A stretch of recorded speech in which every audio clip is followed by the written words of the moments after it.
Welcome back to another episode of Before You Buy, the show where we give you some straight-up gameplay and our first impressions of the latest games releasing. Hi, folks, it's Falcon, and today, I never thought it would happen, because seriously, it's been like 17 years, but there is finally a new Budokai Tenkaichi. For a lot of us, these were the definitive Dragon Ball games for years and years. Yeah, Fighters is great, but it's a 2D team-based fighting game that it's not quite Dragon Ball in the way Budokai Tenkaichi is. And that's why, even all this time later, there's still a dedicated fan base who are dying for some kind of return for this series. It's just that nobody expected it to happen. So sitting here and actually playing Sparking Zero is kind of a mind-boggling experience. It's like I'm back in 2007 and no time has passed. Obviously, it is a better-looking game. Mechanically, they've made some improvements and refinements, but for the most part, this is Tenkaichi 4. It feels like a game from a bygone era, which is a really good thing, and also in a weird way, a little disappointing, but only just a tiny little bit.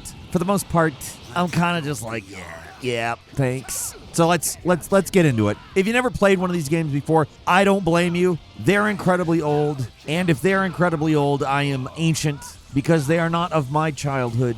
That said, I played the hell out of them. The closest comparison I can make is they're kind of like an arena fighter. You have a full 3D range of movement, large arenas to fight in, and the core fighting systems are more about style and substance. Everyone has the same inputs and controls are basically the same, but their special moves are different, and they all tend to have a few variations on attacks. And that's basically the thing that makes them unique. What makes the game different from the many mediocre anime arena fighters out there is the combat. It's really fast. Everyone's teleporting all over the place, rocketing through the air, deflecting, countering. It looks like absolute madness when you're watching it, but when you're playing, it's one of those things that just clicks. It is designed to suck you right in, plugs right into your brain, and you're suddenly Mac from Always Sunny making karate moves and swishing sounds and stuff. This crap goes deep inside you. That sounded horrible. I didn't mean that. I meant it's intuitive and feels good. Okay, that sounded bad too. I'm not doing this on. I'm just gonna move past. I'm moving past it. And maybe I was exaggerating a little. It might take you a little while,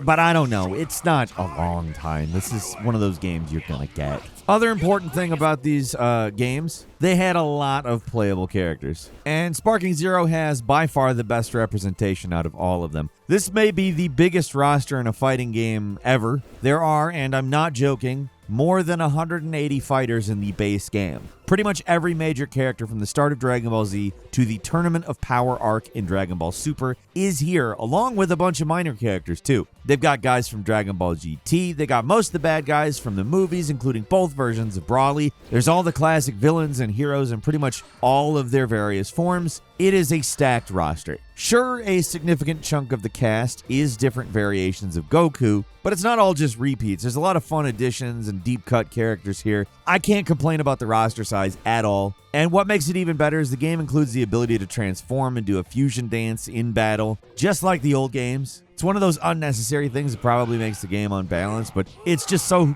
cool, who cares? This game is about fan service more than competitive balance, but that doesn't mean it's mechanically light. It does actually have some depth to it. There's really just nothing else like it on the market. Some recent Dragon Ball games have attempted to ape this style a bit, like Xenoverse and the Kakarot game, but those are more like action RPGs. The combat's simpler, and it's not nearly as intense as what we've got here. There was some concern Sparking Zero would dumb everything down and make it less intimidating for newcomers. Doesn't do that. There's a lot of mechanics going on here, and it takes a while for everything to click. I basically knew what I was getting into going in, and I was still getting my butt kicked on the regular. It's just such a different combat system from every other game. Obviously not the other Tenkaichi games, but every other game. So it took a little while for the muscle memory to kick in, and it did. I would suspect that for newcomers, it might take a little longer. That was why I said that earlier. But hey, the game starts with a short tutorial that gives you the absolute basics, but that's not going to be enough to jump into the rest of the game on normal. My recommendation is to hit the advanced tutorials right away. Otherwise, the first few hours of playing Sparking Zero are going to be miserable. Of course, you can just turn down the difficulty, but the game doesn't want you to do that, and there's reasons why you don't want to, so your best bet's to just knuckle down and go through the tutorials. They're not the best, but they give you a decent overview overview of how everything works. If I am completely 100% honest about it, playing the game is going to teach you more, but you're still going to want to go through these tutorials. Like I said, the game is kind of intuitive and burrows into your brain, but you may want a primer. It does give you a basis to work from, and that is better than nothing. You might think that the main game mode, episode battles, would be a good way to learn the game through playing, and depending on how your brain works, it's not. It throws you in the deep end. Minute 1, it's very difficult on normal if you're just starting out. I wasn't just starting out. Like, I know how these games work, and I was getting schooled by Raditz. It was pretty embarrassing. Basically, how it works is you have 6 different character stories you can follow that recap the events of Dragon Ball from their perspective. But sometimes you're given an option to do something different, which can put you on a different path that leads to different fights and possibly different rewards. A lot of these branches come from winning battles that, well, to be frank, your character canonically lost, and completing them can be a challenge, to put it mildly. Turning down the difficulty will not help on these either, because if you do that, you can't complete secondary objectives, so the whole unique gimmick of the mode is locked out. It's a fun mode, but man is it unforgiving at times. There are fights where you gotta take like 4 guys in a row on a single health bar. The nature of this game is that things either swing wildly in your favor or they can go very badly very fast, so long marathon battles like this can be especially rough. In comparison, the other main game mode of the game, Custom Battles, is quite a lot more forgiving actually. It's honestly the most fun I had in the game, just playing through all the goofy bonus battles they included in the game as examples for the player to make custom fights with. The central part of this mode is you can make your own dramatic battles with dialogue and special objectives. They let you create any matchup you want as long as you're personally able to finish the fight. So if you've ever wanted to, I don't know, have Babidi take on Ginyu Force, you can do that. It's a fun idea, and I like the game has a built-in viewer so you can connect online and see what other players are doing, but the execution does feel a little thin, to be fair. Just a little too limited with the customization. There's only so many special objectives and events you can insert into a single fight. And here's the biggest issue: you can't write your own dialogue or title. The game just gives you a bunch of stock phrases to choose from and some keywords to insert, and it can be awkward and a little nonsensical. Don't get me wrong, there is a certain type of person who will find it the funniest damn thing in the world. You're listening to them talk right now, but I don't think that's going to be for everybody. To be fair, a lot of the built-in scenarios have dialogue that barely makes any sense. The whole system probably works better in Japanese, but hey, guess what? I am not Japanese, and the people who wrote this dialogue are definitely not English. Personally, I like putting dialogue together that just, it really makes no sense at all. I think that's hilarious, actually, but I would also like to be able to, like, do it right. It's just not there. But to be fair, they're still pretty damn fun. I like the game gives you an excuse to use the entire roster rather than the few main characters. There's some legit clever missions that help learn how certain guys play. Like one where you're Captain Ginyu, you gotta swap bodies with your opponent to win. Or this other one where you're one of those stupid little Sabaymen, and you have to self-destruct to take out the much stronger team. The actual creative features are a little lacking, but there's so many built-in bonus fights already that the game has enough to keep me busy. Like I said, it's maybe a little bit too limited, but that's not enough to make it not fun. It's not even really enough to make it not great. It's still great. Before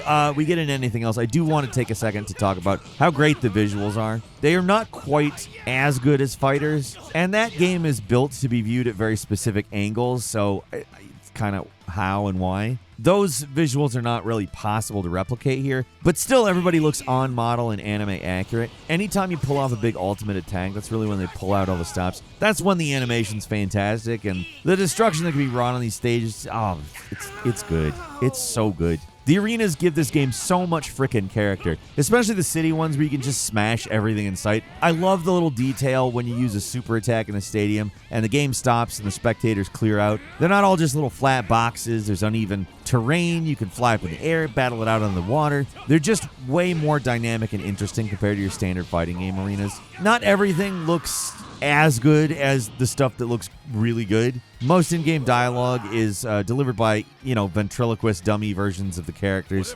blank-faced and flapping their mouths like a Muppet. But when you have a roster this big, there's some stuff you just have to expect isn't going to be the best ever, despite being very good. Sparking Zero is not the best-looking Dragon Ball game, but it's way above average. The presentation is super solid. Special shout out to the menus. They're packed with little details and funny little animations. I just wish some of the background characters would just shut up after a while. When you're in the shop, do we really need to hear Bulma repeat the same 3 stock lines every 5 seconds? I'm not exaggerating either. It's seriously that fast, and often you're getting the same line over and over again. They can't cool it with the background dialogue. Other than that, menus are A+.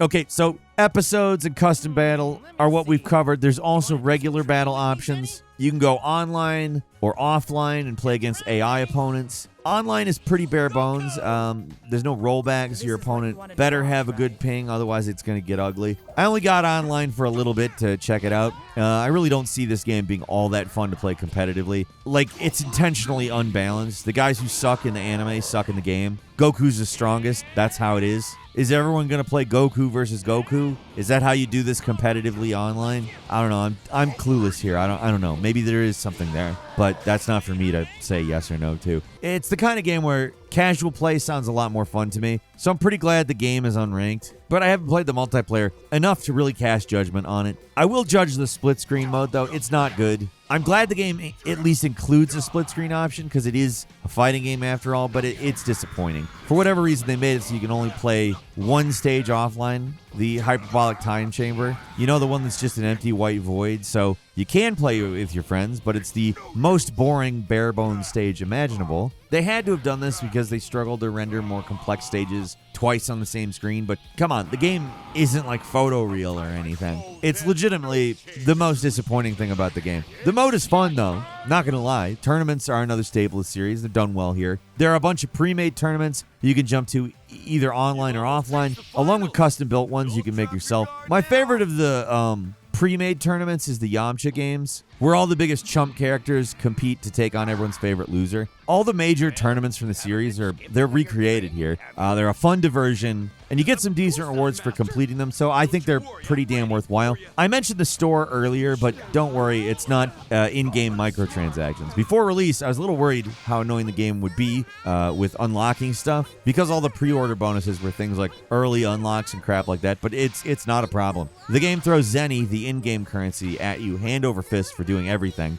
and there's multiple ways to unlock characters. A big chunk of the cast is locked at the start of the game, but you get them for playing through the episodes, doing special bonus fights, or completing tournaments. Or you can just straight up buy them in the store when you get that sweet, sweet Zenny. Anything you already have, you can get currency to make up for it, so there's no punishment for buying a character before you unlock them, for instance. The entire unlock system is rewardingly old school, but also a little more forgiving. There are a few characters that you only get by summoning Super Shenron, which is another returning feature from the old games that involves completing challenges to earn Dragon Balls, but that's the worst it gets in unlockables. Is really fine. It's good, even. Like, when you think about what unlockables are like now, holy hell, this is absolutely the best game with unlockables in a long time. There's also a kind of power-up system where you can buy items to power up characters. Stuff like this makes me wary about playing online. The game's already unbalanced, and this stuff makes it even worse. But remember, this is first impressions, folks. I don't want to pretend I know how good or bad this game is to play competitively, or that I will ever be good enough to do so.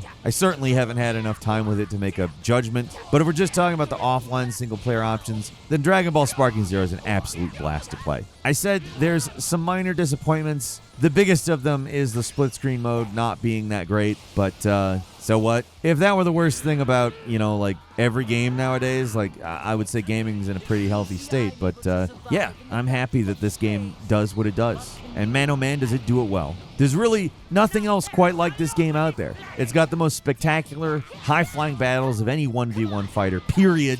No questions. There's no competition for what this does, because I don't know if it's compatible with something that's not Dragon Ball. It does take some practice to get the hang of, but once you get there, it's wow. One of those games just feels really good. Give it an hour or two if you don't immediately click with it. It might be a little frustrating, but I promise, stick with it. It's very worth it. It's so much fun. It's the ultimate smash your toys together game. And if you have any fondness for Dragon Ball at all, you're probably going to like this game. Seriously. It's honestly just so good to play and be able to talk about this game. I love it. I'm so excited that this series is back. But that's me. How about you? Leave us a comment. Let us know what you think. If you like this video, click like. If you're not subscribed, now's a great time to do so. We upload brand new videos every day of the week. Best way to see them first is, of course, a subscription. So click subscribe. Don't forget to enable notifications. And as always, thank you very much for watching this video. I'm Falcon. You can follow me on Twitter at Falcon the Hero. We'll see you next time right here on Game Ranks. Vegeta, what does the scouter say about his power level? It's over 9,000! What? 9,000? That scouter's a piece of junk. It's gotta be a mistake. Doesn't matter.